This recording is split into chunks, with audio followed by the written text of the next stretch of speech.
दोस्तों, स्वतंत्रता पूर्व जितने भी शिक्षा आयोग या शिक्षा समितियों का गठन हुआ, उन सब में कुछ बातें बहुत कॉमन थी। ये सभी अंग्रेज़ों के द्वारा बनाए गए थे, क्योंकि उस समय अंग्रेज़ों का शासन था हिंदुस्तान पर।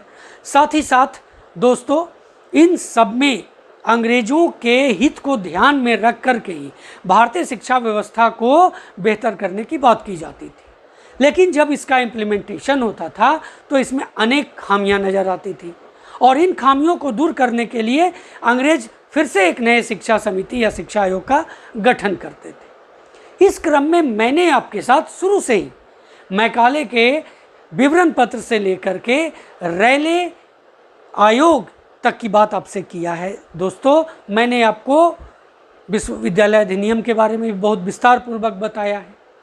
अगर अभी तक आपने मेरे इन सब वीडियो को नहीं देखा है, और अगर आप मेरे चैनल पर नए हैं तो मेरे चैनल को सब्सक्राइब करें, नोटिफिकेशन बेल को ज़रूर प्रेस करें, ताकि आने वाले वीडियो का भी नोटिफिकेशन सबसे पहले आपको मिल सके। दोस्तों, ये जो शिक्षा आयोग का जो सीरीज आपके साथ मैं लेकर के आ रहा हूँ, वो बहुत ही इम्पॉर्टेंट है बीपीएससी के एग्जामिनेशंस के लिए।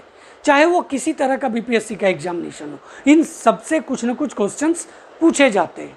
जो टेक्निकल एग्जाम्स होंगे उसके लिए तो मोस्ट इम्पॉर्टेंट है। तो दोस्तों, इसी क्रम को आगे बढ़ा करके मैं आज आपके साथ जिसकी बात करने जा रहा हूँ वह है सैडलर आयोग। दोस्तों, सैडलर विश्वविद्यालय आयोग को कलकत्ता विश्वविद्यालय आयोग के नाम से भी जाना जाता है। इसमें मैं आज आपके साथ जो बात करने वाला हूँ कि सैडलर आयोग की आवश्यकता क्यों पड़ी, इसका पहले ही गठन होना था लेकिन इसमें डिले क्यों हुआ, इसका कारण, साथ ही दोस्तों विस्तार पूर्वक इसके सुझाव के बारे में जो इसने सुझाव दिए और उससे भारतीय शिक्षा में क्या परिवर्तन हुआ और किन बातों को आज तक बदला नहीं गया, उसको आज तक फॉलो किया जाता है, इन सब पर बहुत विस्तार पूर्वक चर्चा करने वाला। इस वीडियो को आप अंत तक देखिए, क्योंकि इससे बहुत से क्वेश्चंस बनेंगे, और कहाँ कहाँ क्वेश्चंस बनेंगे इसकी भी चर्चा मैं आपके साथ करने वाला हूँ। दोस्तों, सैडलर कमीशन, इसे कलकत्ता यूनिवर्सिटी कमीशन के भी नाम से जाना जाता है। साथ ही इसका गठन 1917 ईस्वी में हुआ और इसने अपना रिपोर्ट 1919 में प्रस्तुत किया। तो इसके बारे में अब विस्तार पूर्वक देखते हैं। तो दोस्तों, आपकी स्क्रीन पर जो पहला पॉइंट नज़र आ रहा है कि 1913 के शिक्षा संबंधी सरकारी प्रस्ताव सैडलर कमीशन के अंतर्गत, तो देखिए इसमें क्या था।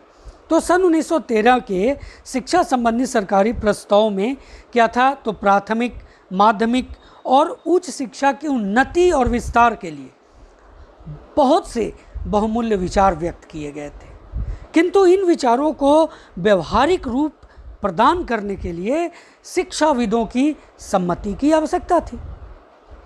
इसलिए एक शिक्षा आयोग की नियुक्ति का प्रस्ताव किया गया था। लेकिन समस्या कहाँ उत्पन्न होता है कि 1914 के आरंभ होने वाले जो विश्व युद्ध था दोस्तों, प्रथम जो विश्व युद्ध था, उसमें आयोग की नियुक्ति को असंभव बना दिया और शिक्षा संबंधी सभी सुधार कागज पर लिखे रह गए। विश्व युद्ध के समाप्ति के कुछ पहले भारत सरकार ने कलकत्ता विश्वविद्यालय आयोग की नियुक्ति की। इससे पहले बहुत ही एक इम्पॉर्टेंट क्वेश्चंस ये अक्सर एग्जामिनेशन में आते हैं कि सैडलर यूनिवर्सिटीज़ कमीशन की स्थापना के समय ब्रिटिश वायसराय कौन थे, तो भारत में सैडलर कमीशन की स्थापना लॉर्ड चेम्सफोर्ड, ब्रिटिश वायसराय जो उस समय थे, उनके शासनकाल में हुई।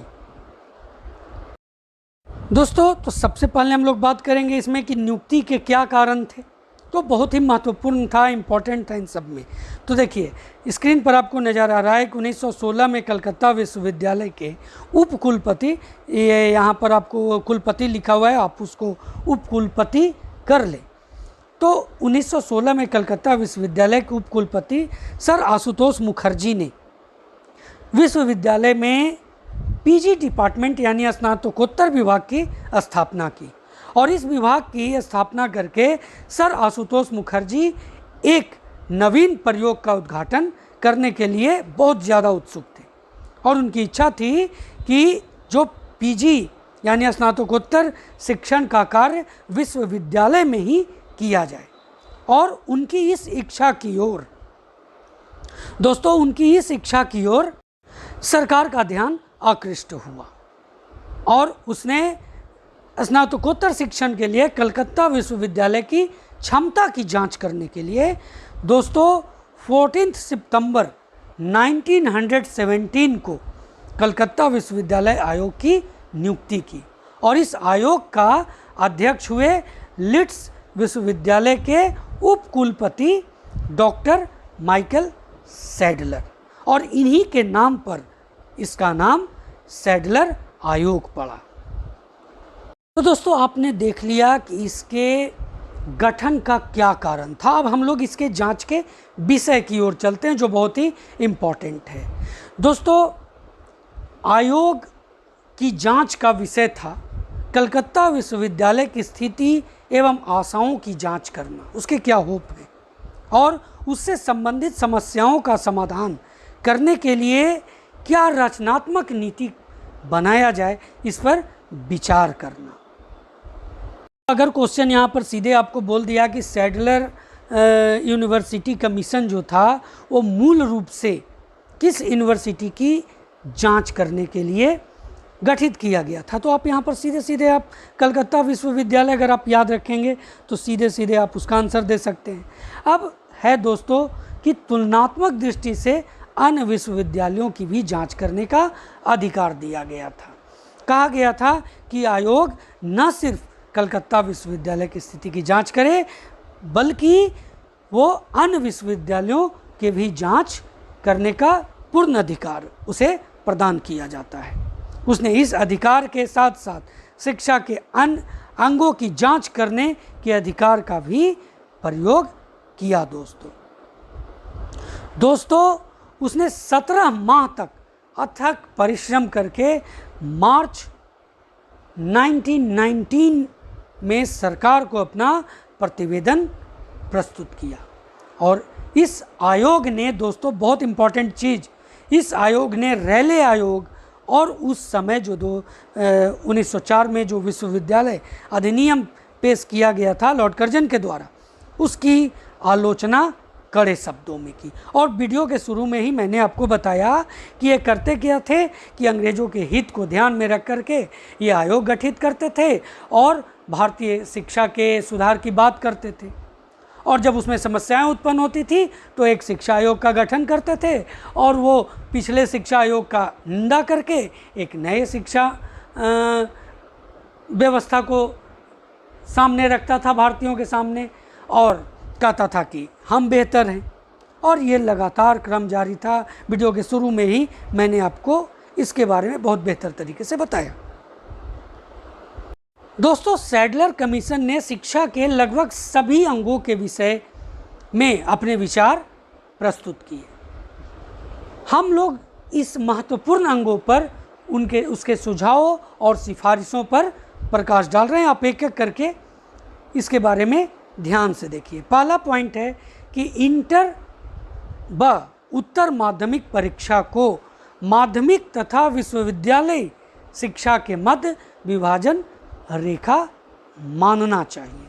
दोस्तों कहने का मतलब कि इंटर और उत्तर माध्यमिक परीक्षा को, यानी क्या होता है कि माध्यमिक परीक्षा के बाद बच्चे इंटरमीडिएट करते हैं, तो इसमें इसे और विश्वविद्यालय शिक्षा के बीच एक विभाजन कर दिया जाए, इसको अलग कर दिया जाए, उसको अलग कर दिया जाए। स्कूली शिक्षा को 12 वर्ष की होनी चाहिए, मतलब स्कूली शिक्षा को 12 वर्ष कर देनी चाहिए। कहने का मतलब कि क्लास 1 से क्लास 12 तक, यानी इंटरमीडिएट को भी इसमें इंक्लूड कर देना चाहिए, ये इसका सिफारिश था। दोस्तों उसके बाद ऐसी शिक्षण संस्थाएं स्थापित करने का सुझाव दिया गया जो इंटरमीडिएट महाविद्यालय कहलाएं। यानी आज आप बहुत से कॉलेजेस के ऊपर लिखे हुए देखते होंगे कि इंटरमीडिएट कॉलेज लिखा हुआ रहता है, यहीं से आया दोस्तों, सैडलर कमीशन से आया, जिसका आज भी फॉलो हम लोग कर रहे हैं। महाविद्यालय यानी कॉलेजेस चाहें तो स्वतंत्र रहें या फिर उच्च विद्यालय से संबद्ध हो जाएं। कहने का मतलब कि हाई स्कूल से उनका सीधे सीधे ऐड कर दिया जाए, इंटरमीडिएट कॉलेज अगर चाहते हैं तो अलग हो जाएं और न तो उनके साथ ये मर्ज हो जाएं। और इन संस्थाओं के प्रशासन के लिए माध्यमिक तथा उत्तर माध्यमिक शिक्षा बोर्ड के निर्माण की सिफारिश की गई। ये सभी इम्पॉर्टेंट है, आपको इससे क्वेश्चंस पूछा जा सकता है कि स्कूली शिक्षा को 12 वर्ष की होनी चाहिए, किस कमीशन का सुझाव था। आपको ये पूछा जा सकता है कि किस में एक विभाजन रेखा, इंटरमीडिएट और उच्च शिक्षा को एक विभाजन रेखा की बात कही गई। साथ ही साथ माध्यमिक और उत्तर माध्यमिक शिक्षा बोर्ड के निर्माण के लिए प्रशासन की बात किस कमीशन में कही गई। इस तरह के क्वेश्चंस आपको आ सकते हैं। तो अगर आप बहुत विस्तार पूर्वक पढ़ेंगे तो इस तरह के क्वेश्चंस को आपको क्लियर करने में दिक्कत नहीं होगी। इंटरमीडिएट के बाद स्नातक स्तर की शिक्षा 3 वर्ष की होनी चाहिए, जो आज भी है दोस्तों, आज भी है इस चीज़ की। आज भी दोस्तों स्नातक शिक्षा 3 वर्षीय ही है। अब आगे जाकर के उसमें परिवर्तन आएंगे, लेकिन अभी तक की जो स्थिति है कि स्नातक स्तर की शिक्षा 3 वर्ष है। और ये भी क्वेश्चंस बनता है कि स्नातक स्तर की शिक्षा 3 वर्ष की होनी चाहिए, किस कमीशन का सुझाव था। उसके बाद है कि आयोग ने पास तथा ऑनर्स, ये देखिए आज भी इस चीज़ का है, पास ऑन ऑनर्स।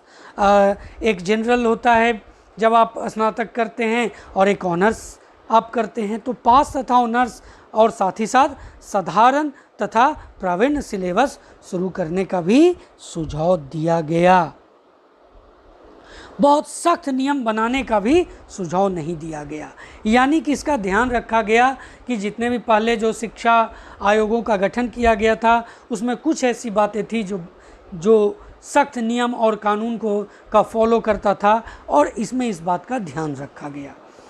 उसके बाद प्राचीन संबद्ध विश्वविद्यालयों की जगह पूर्ण स्वायत्त आवासीय एवं एकात्मक स्वरूप के विश्वविद्यालयों की स्थापना का सुझाव दिया गया, यानी कि इसे पूरी तरह से स्वतंत्र करने की बात भी कही गई। साथ ही कलकत्ता विश्वविद्यालय के कार्य के भार को कम करने के लिए आयोग ने दोस्तों ढाका में एक एकाकी विश्वविद्यालय की स्थापना का सुझाव दिया। बहुत इम्पोर्टेंट था, जो ढाका में एकाकी विश्वविद्यालय की स्थापना हुई वो इसी कमीशन के सुझाव पर। साथ ही आयोग ने ढाका एवं कलकत्ता यूनिवर्सिटीज़ में वहाँ के जो प्रोफेसर यानी अध्यापकों के प्रशिक्षण के लिए शिक्षा विभाग खोलने की सलाह दी थी दोस्तों। बहुत इम्पोर्टेंट पॉइंट्स है। उसके बाद है कि आयोग ने व्यावसायिक कॉलेज खोलने की ओर भी सरकार का ध्यान खींचा, जिसकी बात तो आज नई शिक्षा नीति में भी कही गई है। तो बहुत से जो आयोग हुए दोस्तों, अगर उसमें अंग्रेज़ों का हित का ध्यान रखा गया तो ये नहीं भूलना चाहिए कि उसने भारतीय शिक्षा के सुधार के कुछ न कुछ बिंदु दिए, जिसे हम आज तक फॉलो कर रहे हैं। सैडलर कमीशन के सुझाव पर उत्तर प्रदेश में एक बोर्ड ऑफ सेकेंडरी की स्थापना की गई। साथ ही यूनिवर्सिटीज़ में अरबी, फारसी और संस्कृत के स्टडी की सुविधा प्रदान की जानी चाहिए, ऐसा सैडलर कमीशन ने कहा। कलकत्ता विश्वविद्यालय में स्त्री शिक्षा का स्पेशल बोर्ड की स्थापना की जानी चाहिए, जो स्त्री शिक्षा की ओर बहुत बड़ा ध्यान आकृष्ट करवाया था सैडलर कमीशन ने। इस परिषद के द्वारा स्त्रियों को चिकित्सा शिक्षा और शिक्षक प्रशिक्षण की सुविधा प्रदान की जानी चाहिए, ऐसा सैडलर कमीशन का मानना था, और उसने इस बातों की संस्तुति प्रदान की थी। साथ ही साथ स्त्रियों की शिक्षा के अंतर्गत एक महत्वपूर्ण बात कही कि जो बालिकाएं 15-16 वर्ष की अवस्था तक बालकों से पृथक शिक्षा प्राप्त करना चाहती हैं, उनके लिए पर्दा स्कूलों का प्रबंध किया जाना चाहिए। आज भी आप देखते हैं कि लड़कियों के लिए कुछ अलग स्कूल्स हैं, हाई स्कूल, इंटरमीडिएट स्कूल, कुछ लड़कियों के लिए स्पेशल हैं, तो ये यहीं से आया। तो इस प्रकार दोस्तों आपने देखा कि सैडलर कमीशन ने किन किन बातों का सुझाव दिया, और बहुत ही महत्वपूर्ण बातें थी। और आगे भी इस पर काम हुआ दोस्तों। इसमें जो कमियां रही उस पर आगे भी बहुत से कमीशन बने और उन सब की चर्चा मैं अपने इस चैनल के माध्यम से आपके साथ करने वाला हूं। तो ध्यान से मेरे चैनल को लगातार आप देखते रहें। आप मेरे चैनल को सब्सक्राइब करना बिल्कुल भी ना भूलें। तो ये है सैडलर कमीशन। आगे भी इस तरह अनेक कमीशंस समितियां को लेकर के आपके बीच में उपस्थित होता रहूँगा। आपको इसी तरह से मैं तैयारी करवाता रहूँगा। जय हिंद दोस्तों।